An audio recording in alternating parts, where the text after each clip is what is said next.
Ta večer le bringo spun, skozi veter v nebo, in bo narave me popelje v tvoj svet. Luna sije mi svetlo, zvezde padajo z neba, ptice pojejo večerni spev.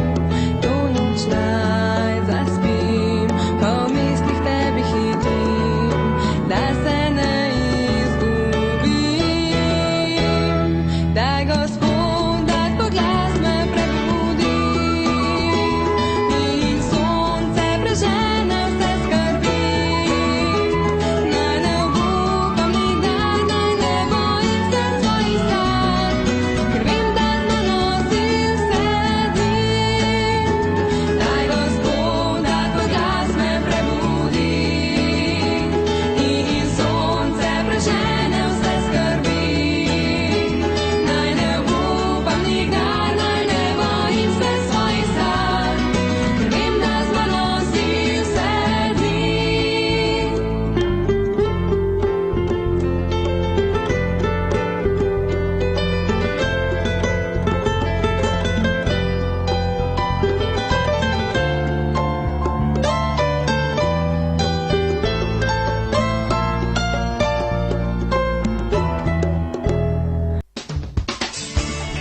Tudi takrat, ko je tih deževen dan in sonce pižge.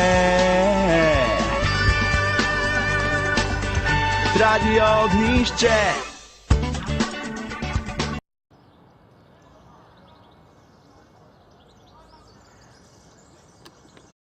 Spoštovane gledalke, cenjeni gledalci, prav lepo pozdravljeni pred malimi ekrani.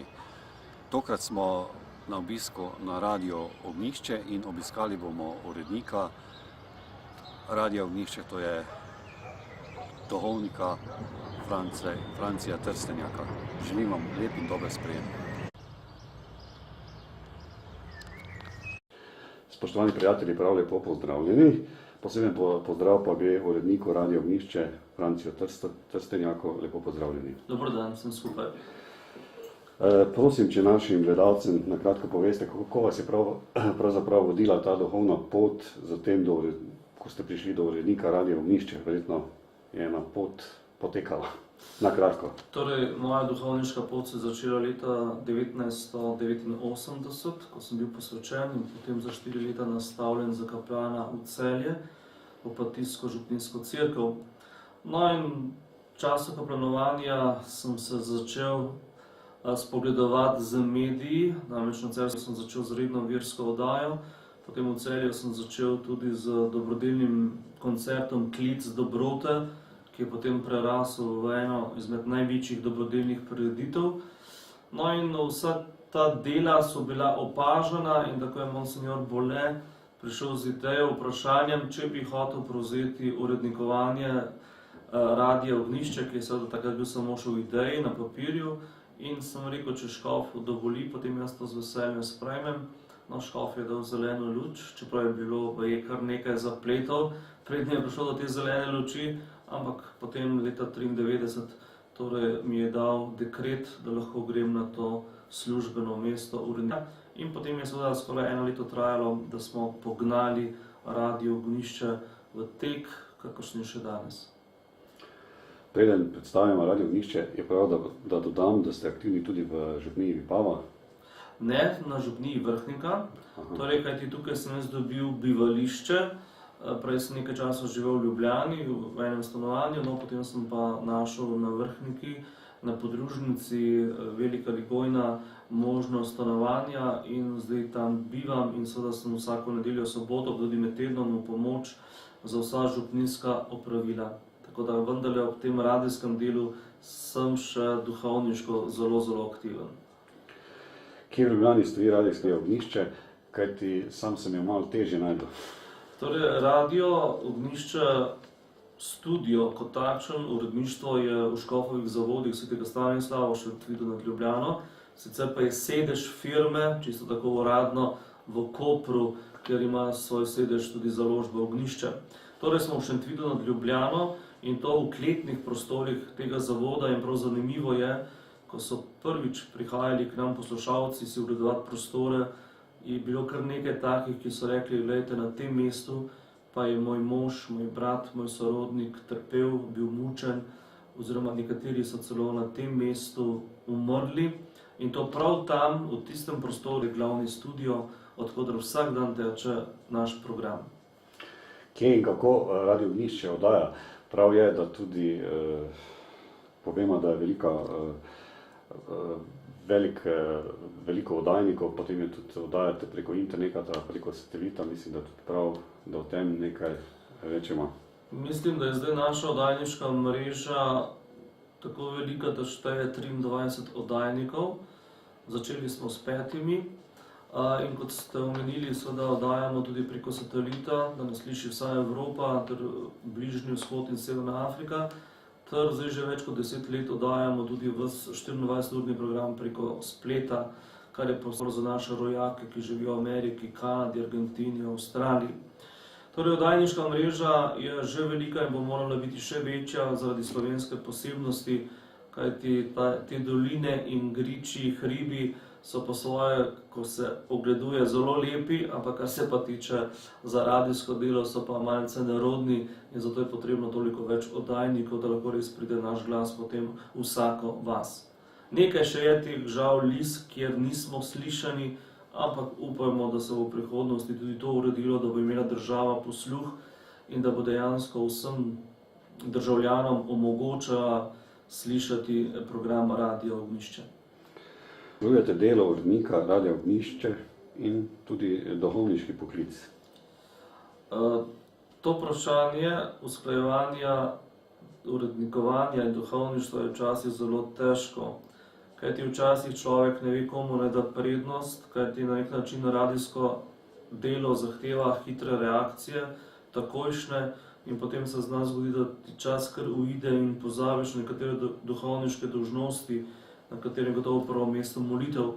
Ampak vendarle skušam nekako začenjati dati do zgodaj, da lahko opravim zjutraj vse tiste molitve, ki jih moram, pa tudi da darujem sveto mašo, da sem potem lahko brez skrbi čez ves dan, kajti resnično radijsko delo prinese tudi pričakovane dogodke in moraš biti takrat na uslugu radijskemu delu in pozabi, da si.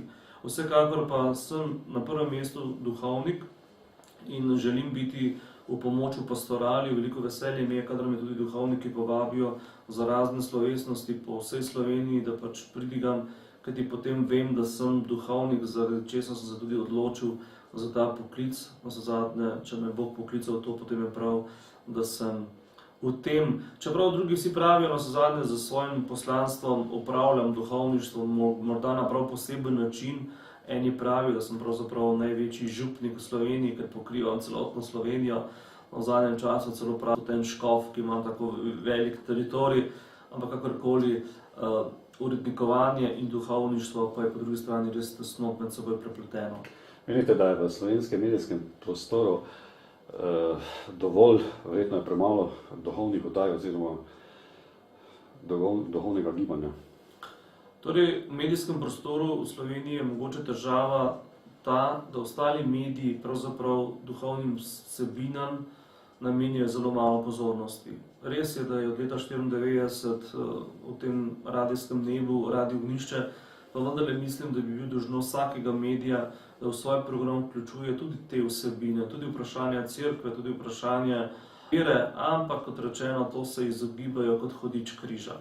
To je prav zanimivo, da so to vrstna vprašanja takšna tabu tema pri mnogih radijih in tudi televizijah, časopisih. Kakor da to ne sodi. Je pa zanimivo, da se po drugi strani prav v teh istih programih z lahkoto pojavljajo sramotenja Boga, sramotenja cerkve, njenih predstavnikov. Se pravi, to je dovoljeno, ni pa dovoljeno preprosto lepo govoriti o teh krščanskih načelah, preprosto prebirati svetopismo in tako dalje. To je res, slovenski medijski prostor je malce zacopran, je čuden, da človek pravzaprav ne ve kako. Pravim, velikokrat tudi ne znamo ceniti delo duhovnika oziroma duhovniškega poklica in pravzaprav se tudi ne zavedamo, da pravzaprav po duhovnikovih rokah prihaja med nas Jezus. To je resnica in predvsem je mogoče žalostno to, da se v javnosti prikazuje ta negativna plat duhovniškega dostojanstva. Se pravi, nekdo si nekaj zmisli o nekom, tisto zgodbo potem širi in ko se na koncu dokaže, da vse skupaj ni res, nihče temu duhovniku ali celo več duhovnikom ne opere časti.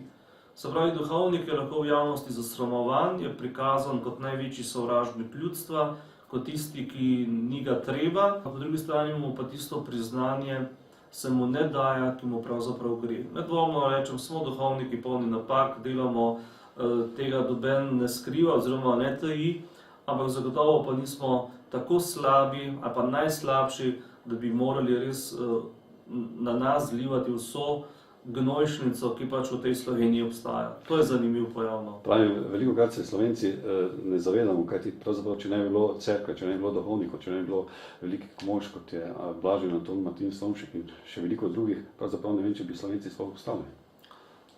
Bi lahko pritrdil tej misli. Jaz mislim, da tukaj gre za en prefinjen boj hudiča proti Kristusu, proti cerkvi in seveda hudič si poslužuje vse mogoče inštrumente in tudi ta sodobna miselnost liberalizma in vsega tega je seveda proti katolištvu usmerjena in zato se pravzaprav tudi zaradi tega ne morejo dati priznanja cerkvenim ljudem, da kaj dobrega storijo za narod. Ne. Morda, če se je kaj zgodilo pred 200 leti, tisto še nekako reče, ja pa je bilo, ampak da pa bi danes dali sprotno priznanje, tega pa ni. Ne. Dovolj o tem, to bi se še lahko celo oddajo posvetila temu. Kakšna je pa pravzaprav programska shema Radia Ognjišče? Morda našim gledalcem, ki nas spremljajo preko svetovnega spleta ali čeprav nas veliko tudi spremlja preko satelita Odbor 3, je morda tudi prav, da v tiste konce, kjer še signal Radia Ognjišče ni prišel, kot je posočen, še nekatere lise, da o tem ne govorim, da ga tudi na kratko predstavim, vse zato sem tukaj. Ne? Torej, program Radio Ognjišče vsebuje pravzaprav vse, kar naj bi radio vseboval, se pravi, da se pravzaprav lotevamo vseh vprašanj, je pa seveda res, da na vsa vprašanja odgovarjamo v luči katoliškega nauka. Sicer se pa držimo tistega načela, ki ga je rekel papež Janez Pavel II, da vse, kar se govori o lepem, dobrem, plemenitem, da je pravzaprav način se oznanja evangelij. Torej ni potrebno samo tisto neposredno oznanjevanje, ampak je lahko tudi to posredno in se s tem prinaša veselo oznanilo v slovenski prostor. Mislim, da se resnično lotevamo vseh tem, vseh vprašanj, da pravzaprav nas ni ničesar strah, da ne bi upali spregovoriti. Je pa res, da je seveda podaja gotovo na cerkvenih vsebinah, še posebej zato, kot sem že prej dejal, ker v drugih medijih teh vsebin ni in zato je gotovo prva naloga nas, da pravzaprav mi posredujemo to, kaj cerkev danes dela, kaj uči, kaj hoče narediti in da so potem vsi drugi dogodki na drugem, tretjem, četrtem mestu. Pri nas ne vrti vse okrog politike, kakor se mogoče v drugih medijih, da pravzaprav vse novice vedno se stojijo o tem, kaj je nekdo rekel, kaj je nekdo ni naredil in tako dalje, ampak mi dejansko skušamo. Pa vendarle se v našem programu tudi dotaknemo političnih vprašanj, tudi gostimo politike, vsezadnje je to del našega življenja, vendar to ni edini del. Zato skušamo biti zelo mozaično obarvani in vključevati vse in tudi, če me vprašate, kdo je naš poslušalec, lahko rečemo od najmlajšega do najstarejšega, se pravi, da je naš program resnično namenjen vsem. Je pa res, da so mogoče posamezne oddaje bolj namenjene posameznih generacij, posameznim skupinam, kar je tudi prav. Ampak vedno se oddaje pripravljajo tako, tudi otroško, da lahko poslušajo odrasli in tudi, ko je za odrasle, je tudi tako pripravljeno, da lahko tudi posluša otrok in razume. Koliko vas je pa zaposlenih, oziroma koliko ljudi pripravlja tale program? Zdaj nas je redno zaposlenih 30 in še enkrat toliko imamo honorarnih sodelavcev. Morda bo kdo rekel, to pa je velika ekipa, spet drugi, ki pa pozna radijski način dela, pa reče, to je pravzaprav zelo mala. Z ozirom na to, da pripravljamo v celoti lasten program. Edino prevzemanje, ki jo imamo, je slovenska oddaja Radia Vatikan, sicer je pa vse zraste na našem domačem zelniku. tudi dodamo, kako postati pravzaprav prijatelj Radio Ognjišče. To je tudi ena izmed vizij, da Radio Ognjišče tudi obstoji, ne? Prijatelji Radio Ognjišče so ena blagoslovljena reč našemu poslanstvu, kajti če njih ne bi bilo njihovih prostovoljnih darov, potem tudi Radio Ognjišče bi ne mogel delovati. Kar je spet ena žalost, da Radio Ognjišče kljub zelo profesionalnemu delu in zelo veliki odmevnosti javnosti ne more mesečno dovolj zaslužiti z oglasi, s prodajo programskega časa, ampak potrebuje te podporne člane, ki jih je zdaj okrog 15, in ti se nekako prostovoljno obvežejo, da bojo mesečno darovali minimalno 2,5 evra. Seveda bi bilo dobrodošlo še kakšen nov član, ampak tudi to, kar je, smo veseli, kajti Bog vedno znova poskrbi za kakšno presenečenje, da imamo pravzaprav iz meseca v mesec nekako ravno dovolj, da ne prihajamo v neke rdeče številke. Več o prijateljih Radio Ognjišče lahko znajo na njihovi spletni strani, to je radio.ognjišče.si. Morda bi dodala še krščanska oziroma vizija krščanskega Radia Ognjišče. O prihodnosti nič kaj rad ne govorim, zato ker se mi zdi, da sem kar bolj človek sedanjosti in v sedanjosti se potem zrcali prihodnost. Skušamo in skušali bomo delati tako, kot smo zastavili, kajti mislimo, da smo po 14 letih ubrali pravo smer, odmevnost javnosti je. Gotovo vedno znova preverjamo sami sebe, se vedno popravljamo, dopolnjujemo, poglabljamo, kaj novega zmislimo in mislim, da s takimi majhnimi koraki, ki jih ves čas delamo, da smo na najboljši poti. Nismo začeli z velikimi potezami, tudi nadaljevati ne želimo z velikimi potezami, kajti mnogi projekti, ki so se tako začeli, so potem tudi žalostno propadli. Torej, korak za korakom, kolikor zmoremo, kolikor so možnosti, tako želimo naprej delati. Gotovo pa v prizadevanju za kvaliteto, za maksimalno profesionalnost in pa seveda še naprej s tisto prijaznostjo, ki je pri poslušalcih tako prepoznavna in tudi z veseljem sprejeta. Morda bi še katero izmed teh oddaj, ki jih je tudi veliko, imate posebej izpostavili oziroma bi jo priporočali našim gledalcem? Malo težko, ne? To je najtežje priporočati samo eno oddajo. Najboljše je, da pravzaprav vsak posluša, spozna celoten program in potem sam vidi, kaj je za njega najbolj primerno, najbolj potrebno. To je mogoče najboljši nasvet mene kot urednika, kajti če eno oddajo preveč izpostaviš, spet ni dobro. Preprosto je to tisto, kar človek išče, tisto naj posluša, kajti naše oddaje imajo neke svoje redne termine, ki se ponavljajo iz teden v teden, na določen dan, na določeno uro in tako se človek lahko potem navadi na nek ritem in vedno ve, takrat bo pa tako najrajši poslušan. Jaz se vam iz srca zahvaljujem za pogovor in vam in vsem sodelavcem želim obilo Božjega blagoslova oziroma vse dobro in veliko uspeha. Hvala lepa za ta pogovor in tudi vam želim vse lepo in dobro. Spoštovani moji gledalci, vas pa lepo pozdravljam iz Ljubljane. Nasvidenje.